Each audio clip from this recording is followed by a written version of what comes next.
नमस्कार दोस्तों, स्वागत है आप सभी का मेरे चैनल मुद्गल मैम की कक्षा में। हम पढ़ रहे हैं हिंदी भाषा के शब्द। हिंदी भाषा में जो शब्द हम प्रयोग में लाते हैं हम पढ़ चुके हैं उत्पत्ति के आधार पर, रचना के आधार पर, प्रयोग के आधार पर, और अब हम पढ़ रहे हैं अंतिम अर्थ के आधार पर। अर्थ के आधार पर हिंदी भाषा में कौन कौन से शब्द प्रयोग में लाए जाते हैं। तो सबसे पहले हम देखते हैं, यहाँ लिखे हुए हैं बहुत सारे। पहले नंबर पर आ रहे हैं एकार्थी शब्द। एकार्थी शब्द वे शब्द हैं जो एक ही अर्थ में प्रयोग लाए जाते हैं। जैसे एक शब्द का एक ही अर्थ, जैसे दिन, दिन का अर्थ दिन ही है। धूप, लड़का, लड़की, पेड़, ये सब जो हैं एकार्थी शब्द हैं। एक शब्द का एक ही अर्थ निकलता है, किसी और अर्थ में वो प्रयुक्त नहीं होता। दूसरे हैं अनेकार्थी शब्द, यानी जिनके एक से अधिक अर्थ निकलते हों। जैसे कि सारंग, सारंग के कई अर्थ होते हैं। हिरण को भी सारंग कहते हैं, बादल को भी सारंग कहते हैं, सुंदर स्त्री को भी कहते हैं सारंग। अज, अज ब्रह्मा जी का एक नाम है और अज माने बकरा भी होता है। इसी प्रकार हरि, विष्णु भगवान का एक नाम है और सिंह को भी हरि कहते हैं। और कई सारे लिखे हुए हैं यहाँ पर। ये सब क्या है? अनेकार्थी शब्द जिनके एक से अधिक अर्थ निकलते हैं।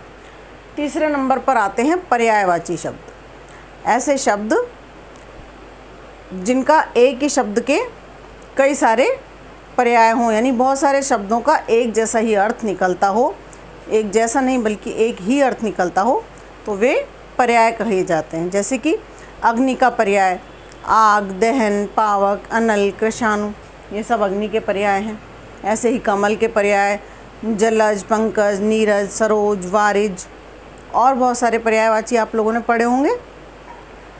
चौथे नंबर पर आते हैं विलोम शब्द। वे शब्द जो एक दूसरे के विपरीत अर्थ देते हों वे विलोम शब्द कहे जाते हैं। जैसे दिन का विलोम रात, सुबह का विलोम शाम, प्रातःकाल का विलोम सायंकाल, शीत का घाम, सर्दी का गर्मी, ये सब विलोम शब्द। उसके बाद पाँचवें नंबर पर आते हैं समुच्चरित युग्म शब्द, अर्थात जिनका उच्चारण हमें सुनने में एक समान प्रतीत होता है परंतु उनके अर्थ बिल्कुल ही अलग होते हैं। उन्हें हम युग्म शब्द भी कह देते हैं।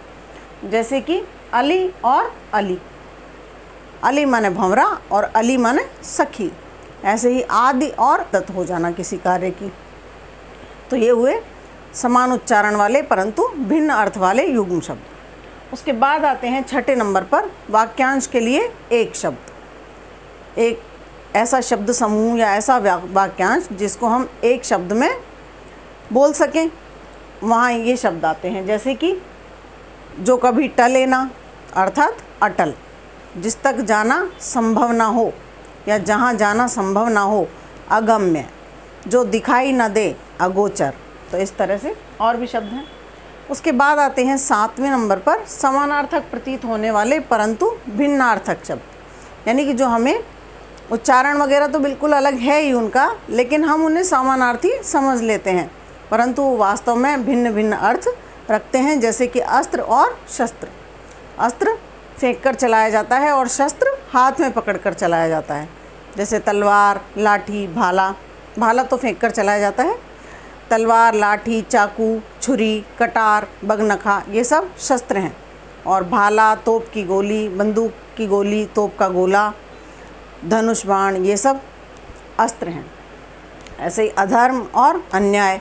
अधर्म वो कार्य जो धर्म के विरुद्ध किया जाए और अन्याय वो कार्य जो न्याय के विरुद्ध किया जाए। तो ये हुए समानार्थक प्रतीत होने वाले भिन्नार्थक शब्द। इसके बाद आठवें नंबर पर आते हैं समूहवाची शब्द, जो किसी समूह का प्रतिनिधित्व करते हों, समूह के बारे में हमें बताते हों, वे समूहवाची शब्द कहे जाते हैं। जैसे कि गट्ठर लकड़ियों का होता है अथवा किताबों का होता है।